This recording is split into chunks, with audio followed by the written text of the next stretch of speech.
আজকে পেহেলগাঁওতে এটা আমাদের প্রথম সকাল। দেখুন কি সুন্দর রোদ উঠেছে, রোদ ঝলমলে একটা সকাল।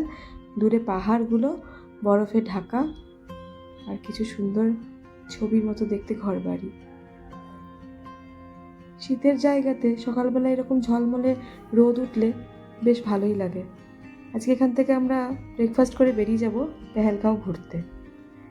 মোট 4টে জায়গা যাব, তার মধ্যে একটা জায়গা যাব ঘোড়ায় করে। এই যে ব্রেকফাস্ট করতে চলে এসেছি। ব্রেকফাস্টে এখানে সব রকমই আছে, তার মধ্যে আছে কাবলি ছোলার ঘুগনি, চিড়ের পোলাও, লুচি, আছে কিছু ফ্রুটস, ডিম সেদ্ধ, স্যুপ, কফি, চা, ব্রেড, বাটার, জ্যাম, এবং বাচ্চারা চাইলে এখানে কর্নফ্লেক্সও পেয়ে যাবে। তো কোনো রকমই কোনো অসুবিধা নেই।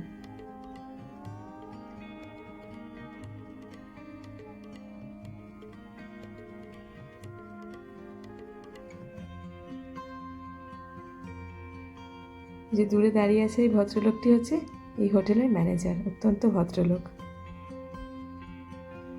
দূরে পাহাড়গুলো দেখুন কি সুন্দর লাগছে। এখানে ক্যাম্প ফায়ারও করতে পারেন, এই যে সামনে একটা কুয়োর মতো লাগছে দেখতে, এখানে ক্যাম্প ফায়ার করা যায়। আজকে রাতটা আমরা এই হোটেলেই থাকবো, আবার কালকে সকালে বেরিয়ে যাবো এখান থেকে। একটু হোটেলটা ঘুরেও নিচ্ছি ওই জন্য, চারিপাশটা ভেতরটা। এখানে আপনারা এলে যে গাড়িতে এসছেন, মানে শ্রীনগর থেকে যে গাড়িতে আপনারা আসবেন পেহেলগাঁওতে, আপনারা সেই গাড়িতে করে ঘুরতে পারবেন না। এখানে নিয়ম হচ্ছে এখানে ইউনিয়ন ট্যাক্সি অথবা পনি রাইড মানে বা হর্স রাইড আপনাদেরকে করতে হবে। তো ইউনিয়ন ট্যাক্সিগুলোর বৈশিষ্ট্য হচ্ছে যে আপনারা এখানে ধরুন যে গাড়িটা বুক করলেন তার একটা নির্দিষ্ট তো রেট আছেই, 2200 হোক 2500 হোক, যেমনই আপনারা বড় গাড়ি নেবেন। আর তারপরে হচ্ছে যে আপনি যত লেট করবেন তার অনুযায়ী কিন্তু এক্সট্রা চার্জ নেবে।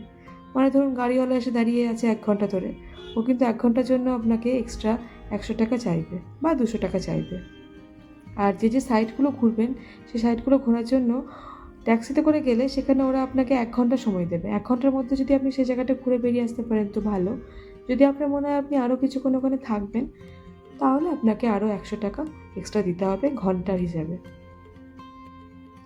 এই হোটেল আফসারের লোকজন এত ভালো ছিল, মানে হোটেলে যারা কর্মচারী ছিল তাদের আতিথেয়তাটা সত্যিই মনে রাখার মতো। এটা হোটেলের পেছন দিকটা। এই যে এখানে ঘরগুলো দেখুন কেমন স্ল্যান্টিক টাইপ, মানে যেখানে পাহাড়ি জায়গা হয় সেখানে এরকম হয় যাতে করে জলটা বরফ গলে যে জলটা থাকবে সেটা যেন ঝরে যেতে পারে।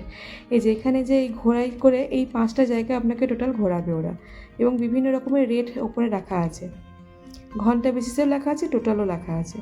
তারপরে এটা তো আপনাকে নেগোশিয়েট করবে, এবং যেমন যেমন আপনি তাদের সাথে তর্ক করতে পারবেন বা বার্গেনিং করতে পারবেন।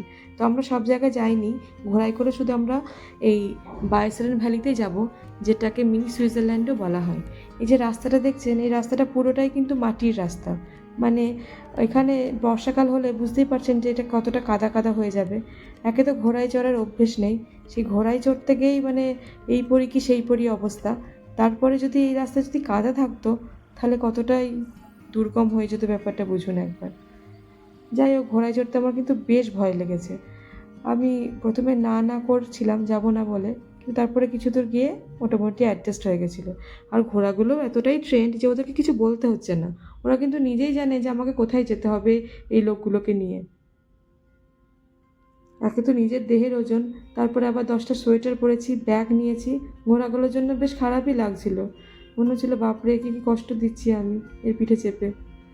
কিন্তু এটাই তো, এইভাবেই ওদের রোজগার, আর এটাই হয়তো ওদের আবার খাবারও দেবে।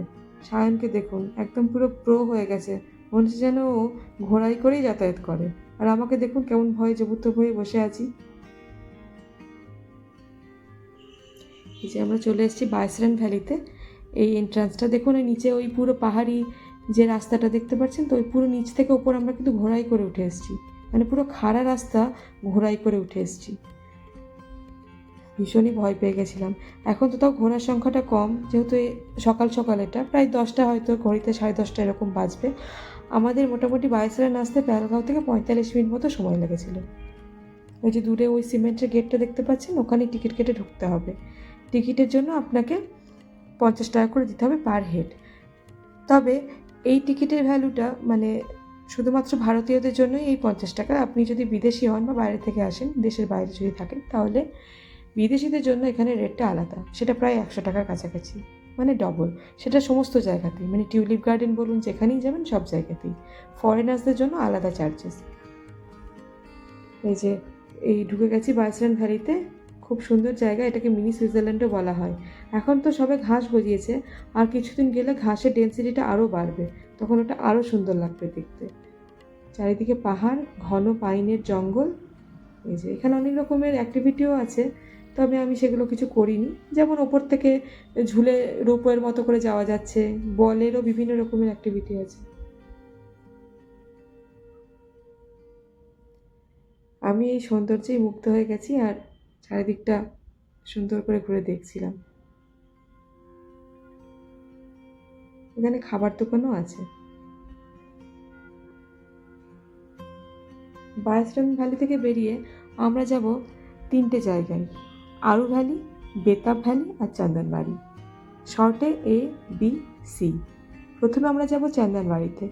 চন্দনবাড়িতেই অমরনাথের বেস ক্যাম্প শুরু হয়, মানে অমরনাথ যাত্রা শুরু করতে গেলে আপনাকে চন্দনবাড়ি অবধি আসতে হবে, সেখান থেকে শুরু হবে। চারিদিকে দৃশ্য অসাধারণ। পেহেলগাঁওতে এই সিনিক বিউটিটা অত্যন্ত সুন্দর। যে দেখতে পাচ্ছেন চারিদিকে কি সুন্দর পাহাড় ঘেরা ঘন জঙ্গল আর বরফ।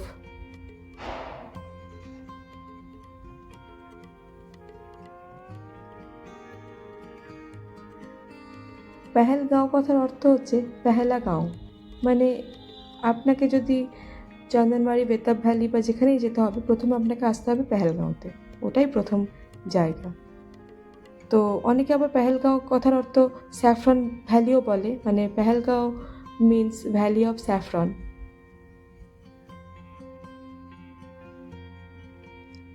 আমরা চললাম চন্দনবাড়ির উদ্দেশ্যে।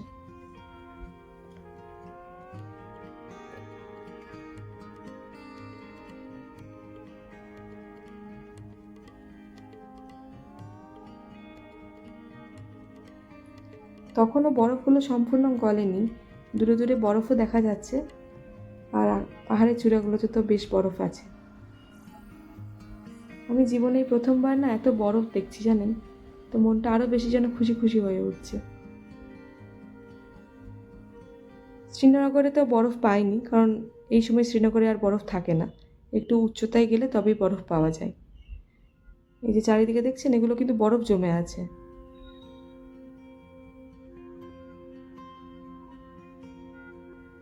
দেখুন, যত উপরে যাচ্ছি তত যেন বরফের ঘনত্ব আরও বাড়ছে।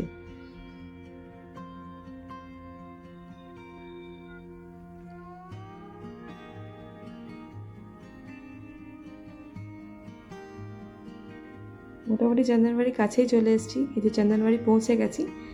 এই যে দেখছেন দুপাশারই বরফগুলো জমে আছে, গলে গলে জলও পড়ছে, তো কিছুটা কাদা কাদাও হয়ে আছে সাইডে।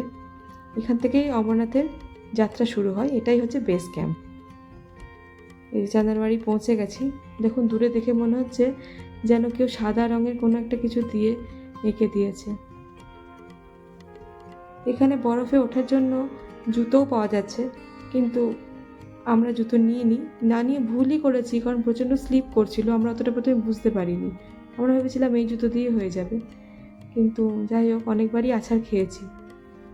আসলে প্রথমবার জীবনে এত বরফ দেখতে পাচ্ছি, তো তাই এক্সাইটমেন্টেই বলুন বা কিছুটা মানে ছেলে মানুষই করতে করতেই উঠে গেছিলাম অনেক দূরে, জানেন, নামতে আর পারি না। সে একদম এত পিচ্ছিল রাস্তা, ধপ ধপ করে পড়ে যাচ্ছি, কিছুটা তো গড়িয়ে গড়িয়ে এলাম, জামা প্যান্ট সব ভিজে একাকার।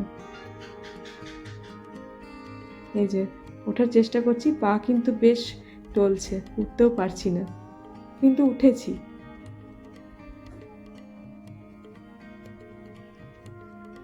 এত সুন্দর জায়গাটা, মানে সত্যি প্রকাশ করতে পারবো না।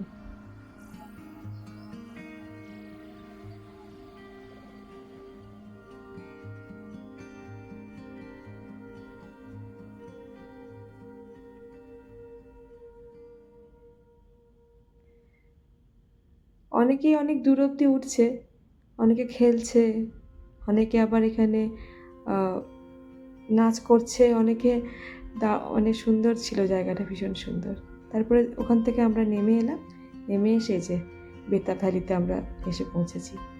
এই বেতাব ভ্যালিটা কিন্তু আমার সব থেকে বেশি ভালো লেগেছে 3টে জায়গার মধ্যে। মানে ABC 3টির মধ্যে আমার বি মানে বেতাবটাই বেশি ভালো লেগেছে। এত সুন্দর নদী দেখলাম, আর এই দূরের এই মানে গাছগুলো খুব সুন্দর লাগছিল দেখতে।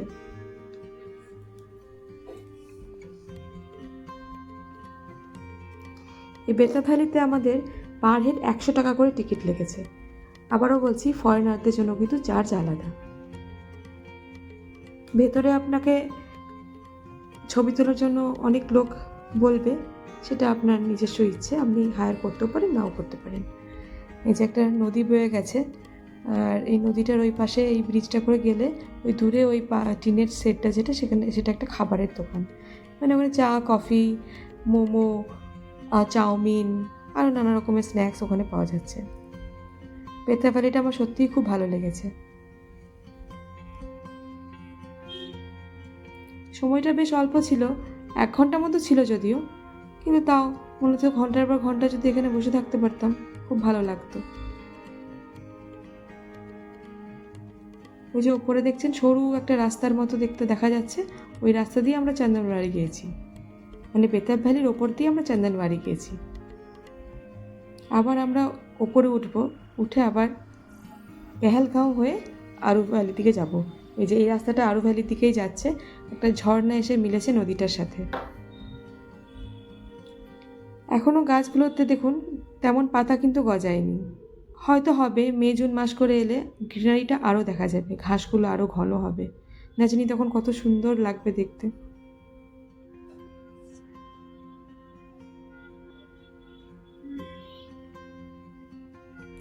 আরু ভ্যালিটা কিন্তু আরও উচ্চতায়।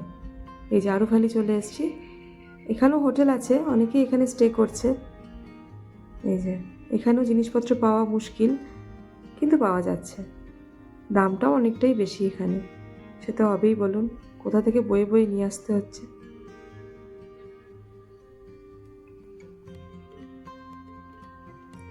এখানে অনেকে ড্রাই ফ্রুটস বিক্রি করছিল। এই যে দেখতে পাচ্ছেন না কত ড্রাই ফ্রুটস এখানে আছে। তো এইগুলো আমাদের ওই ঝালমুড়ি বিক্রি করার মতো ড্রাই ফ্রুটসগুলোকে মিক্সড করে ঠোঙায় করে দিচ্ছে, খেতে বেশ ভালোই লাগছে, তবে দামটাও একটু বেশি। এখানে আমি শুকনো আম দেখলাম, কিউই দেখলাম, চেরি দেখলাম, আর এই রোজবেরি, ব্লুবেরি বাইরে আর যেগুলো ছিল আমার আর নাম মনে নেই।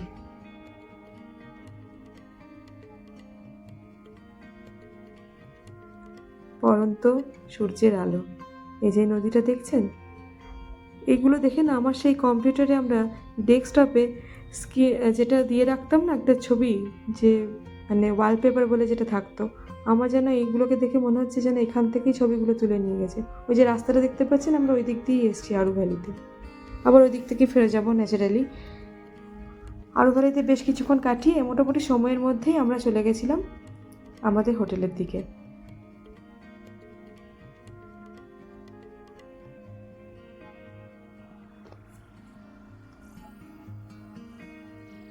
দেখুন কত সুন্দর লাগছে। এই যে আমরা আবার ফিরে যাচ্ছি হোটেলের দিকে। পেহেলগাঁও আমাদের আজকের মতো ঘোরা শেষ, কালকে আমরা বেরিয়ে যাব পেহেলগাঁও থেকে। এই পেহেলগাঁওয়ে শাল টালগুলো বেশ ভালো পাওয়া যায়, স্যাফরনও খুব ভালো পাওয়া যায়, ড্রাই ফ্রুটসও ভালো পাওয়া যায়। তো আপনারা কিনতে চাইলে এখান থেকে কিনতে পারবেন যারা যখন ঘুরতে আসবেন। আর একটা ছোট্ট ঝর্ণা দেখুন আবার সুন্দর করে বয়ে বয়ে এঁকে বেঁকে নদীতে মিলছে। এইভাবে আমাদের পেহেলগাঁওতে প্রথম দিনটা বলা ভালো, প্রথম এবং শেষ। আবার তো কালকে আমরা বেরিয়ে যাচ্ছি, দিনটা ভালোই কাটলো, অসাধারণ লাগলো। চাইলে আরও 2-3 দিন থাকতে পারতাম, কিন্তু সময় সীমিত, চাইলেও হয়তো করে উঠতে পারতাম না। এই যে রাতের খাবার খেয়ে আজকের মতো এখানেই শেষ হলো।